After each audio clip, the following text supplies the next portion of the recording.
तांत्रिकों का ध्यान दूसरा होता है। जब हम ध्यान की बात करते हैं तो योग मार्ग में आता है। पतंजलि के अष्टांग योग में एक अंग जो है वो ध्यान है। क्या तंत्र मार्ग में ध्यान नहीं होता? वो ध्यान नहीं होता, उसको तंद्रा कहते हैं हम, तंद्रा। मैंने देखा है बहुत से लोग चरण 4 में हैं, वो ध्यान की जगह तंद्रा में चले जाते हैं, फिर अजीब अजीब अनुभव होते हैं कुछ डरावने से, तो फोन आने लगते हैं, आपने क्या बता दिया मुझे। मैंने कहा ध्यान कर रहे हो, क्या कर रहे हो? क्योंकि शायद कोई पूर्व जन्म की तांत्रिक विधियां उनको है, उनका संस्कार है, तो वो तंद्रा में पहुंचते हैं। तंद्रा मतलब ट्रांस, तो लोग उसी को ध्यान समझते हैं। कहीं खो गए, भटक गए कहीं जाके किसी लोक में वो ध्यान नहीं है, वो तो ध्यान का उल्टा हो गया है।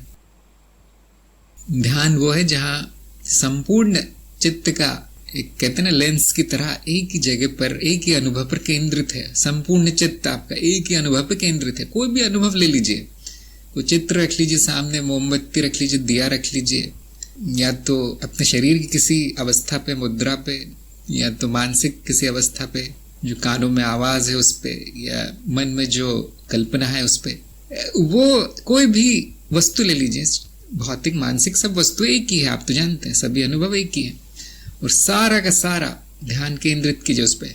अनुभव एक ही जगह से आना चाहिए, एक ही अनुभव होना चाहिए, ये होता है ध्यान। ये मैंने बताया है अपने वीडियो में। लोग क्या करते हैं तो वही जाने। मैं यही कहता हूं कि अगर समझ में नहीं आया तो पूछना है, करना नहीं है, करना नहीं चाहिए। वो जो समझ में नहीं आ रहा वो करना नहीं चाहिए।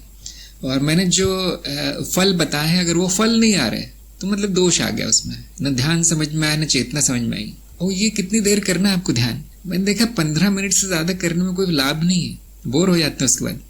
और ये किसको करना है? जिसका ध्यान पूरी तरह बेकार हो चुका है, जो 10 सेकंड भी कहीं ध्यान नहीं दे सकता। अभी भी लोग सत्संग सुनते सुनते 4-5 काम कर रहे होंगे अपने घर में। कोई टीवी दिख रहा होगा, फोन पे बात कर रहा है, कोई कुछ पढ़ रहा है, कोई कुछ सर्फिंग कर रहा है यूट्यूब में।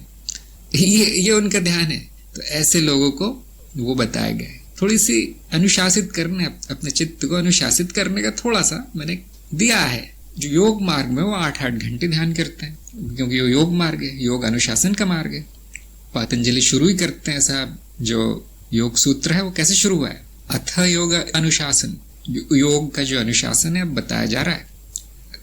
जिसको ये समझ में आ गया वो योग समझ जाएगा। पूरा अनुशासन, सारा जीवन ही अनुशासन है योग। मैंने उसमें से एक चीज लेके आपको दी है 15 मिनट करने के लिए। कर सकते हैं तो कीजिए, नहीं तो छोड़ दीजिए। देखिए, चेतना जरूरी है ज्ञान मार्ग में। ध्यान व्यान काम नहीं आएगा। खास उनके लिए जिनकी पूरी तरह जंगली है, जिनका चित्त कुछ नहीं मानता, न बैठता है न सही से चलता है, उनके लिए ध्यान बताया कि थोड़ी सी शुरुआत हो जाएगी उनकी। लेकिन मैंने एक चीज देखी कि यहाँ जो आते हैं ज्ञान मार्ग में, वो ध्यान कर करके आए हैं, वो 5-6 साल 10-12 साल ध्यान करके आए। तो मैंने उनको कहा है कि मत करना, 10-15 मिनट कर लेना, उससे ज्यादा नहीं करना है। तंद्रा में नहीं जाना है, खो नहीं जाना है कहीं मानसिक परतों में, भ्रम में। ये इस बात का ध्यान रखिए सब लोग जब आप प्रयोग करते हैं। तो वैसे वो 2 घंटे का हो गया वीडियो। अब मैं उसमें और नहीं डालना चाहता था कि सावधानियां क्या होनी चाहिए, और मैंने इतना डाल दिया कि ये सब नहीं हो रहा है तो गुरु से संपर्क कीजिए, गुरु के निर्देश के बिना मत कीजिए। इतना मैंने लिख के छोड़ दिया वहां बोल के। ध्यान दीजिए, अगर आपको समझ में नहीं आता ये सब क्या है तो पूछना है जरूर। सब कुछ नहीं है वीडियो में। भ्रम और बड़ी मिथ्या है, मान लीजिए। जैसे आपको जो अभी सामने अनुभव हो रहा होगा वो मिथ्या है। भ्रम मिथ्या के अंदर मिथ्या है, मतलब उसको विसत्य भी नहीं बोला जा सकता। मिथ्या को विसत्य बोला जा सकता है कि हाँ, हम बैठे हैं, सत्संग चल रहा है और कोई नहीं है इस कमरे में, लेकिन आपका मन ही कुछ दृश्य पैदा करने लगे, अब वो भ्रम हो गया। मिथ्या से भी बड़ी मिथ्या जिसको कि मिथ्या कहने में शर्म आ जाए, वो है भ्रम।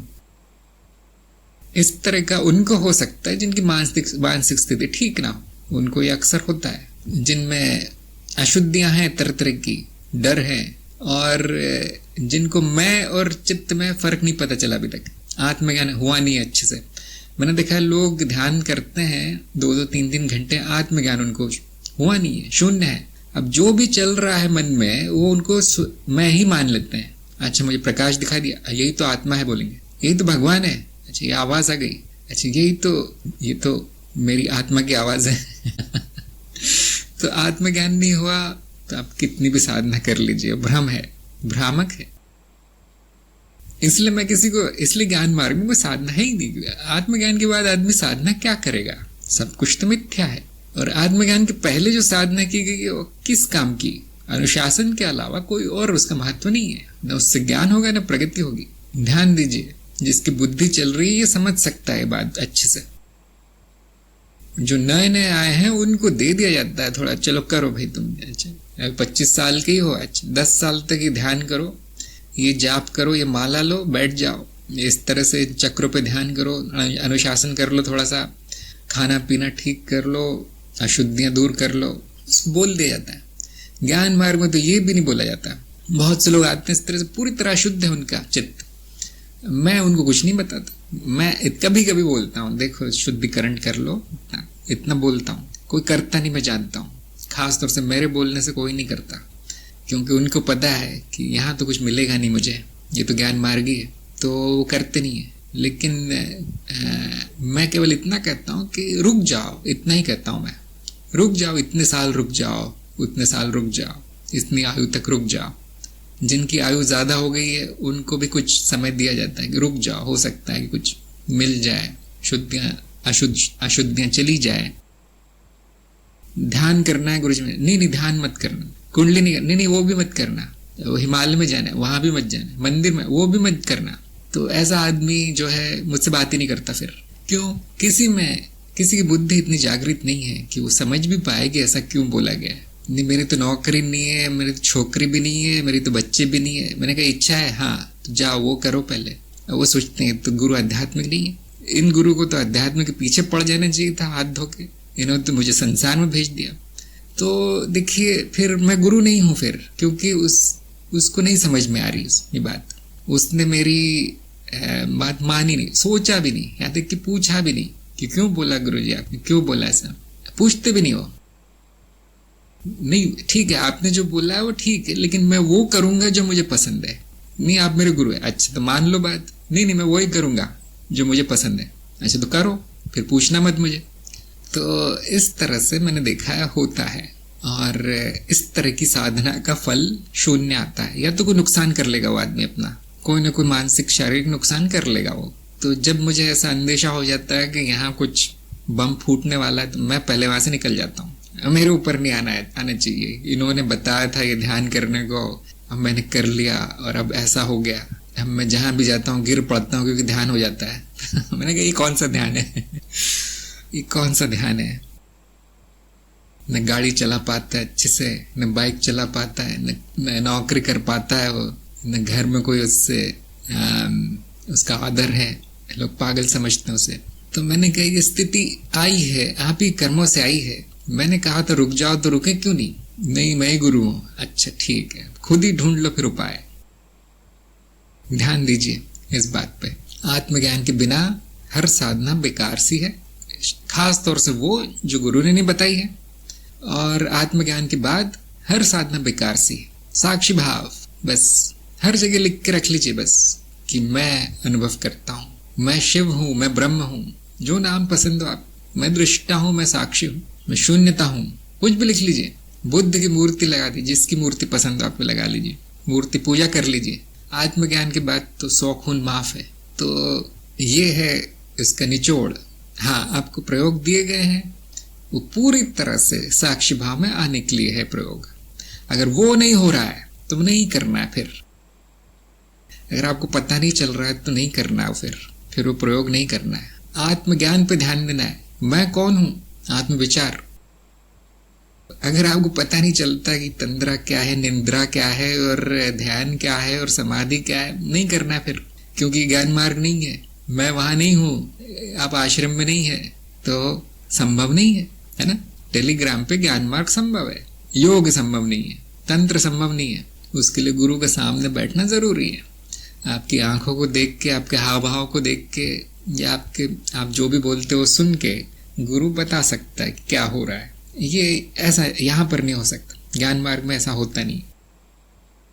तो इसलिए अगर साक्षी भाव नहीं बन रहा है, जो मैंने प्रयोग बताया है उनसे साक्षी भाव में नहीं आ रहे हैं, आप चेतना नहीं बढ़ रही है, तो रुक जाना है, दोषपूर्ण हो गया वो। और वापस ज्ञान की तरफ ध्यान देना है। मुझे ज्ञान हुआ या नहीं हुआ, ये देखना है।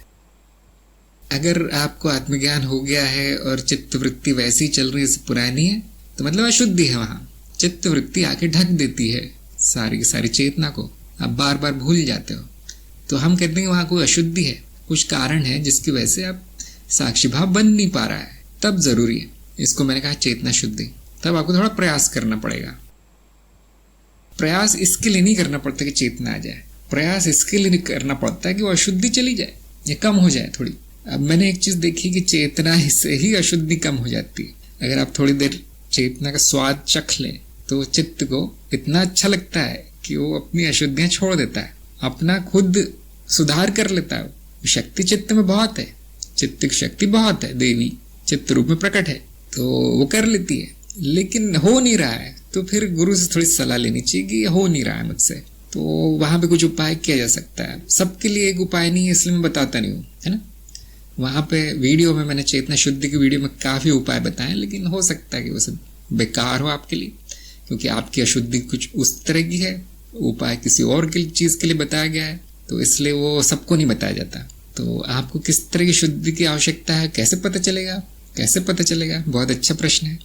इसलिए मैंने 3 महीने का समय दिया है, इसलिए मैंने कार्यक्रम में 3 महीने का समय दिया। अब लोग ये सोच रहे होंगे कि 3 महीने ही करना है कि मुझे चेतना, बाकी दिन क्या करूंगा, बाकी सारा जीवन। तो आपको सारा जीवन करना है, सारा जीवन प्रयोग। अगर आपकी रुचि है ज्ञान मार्ग में तो है ना, सब चलता है यहाँ। तो नहीं करना तो नहीं करना, लेकिन जिनकी रुचि है उनको सारा जीवन ही करना है। और 3 महीने का समय इसलिए दिया गया ताकि मुझे पता चले कि कौन सी अशुद्धि है आप में, और आप कितना भी छुपाओ पता चल जाता है। आप मुझे भेजो नहीं संदेश तो भी पता चल जाता है, क्योंकि एक दिन तो आता ही संदेश तब मुझे पता चल जाता है क्या हो रहा है यहाँ पे। तो हाँ, जिनके संदेश ही नहीं आ रहे उनके सब अच्छा चल रहा है मान के मैं बैठ जाता हूँ, सब अच्छा ही चल रहा होगा। अब इनको इतना कार्यक्रम भी महत्वहीन सा लग रहा होगा, तो इसलिए बोलते नहीं कुछ, चलने दो। मैं कहता हूँ अच्छा चल रहा है उनका जीवन। लेकिन जिनकी रुचि है बहुत इस कार्यक्रम में और जो भी हम करते हैं यहाँ बोधि वार्ता में, उनके अक्सर संदेश आते रहते हैं और मुझे पता चलता है कि कहाँ शुद्धि है। वो 3 महीने समय काफी है जानने के लिए।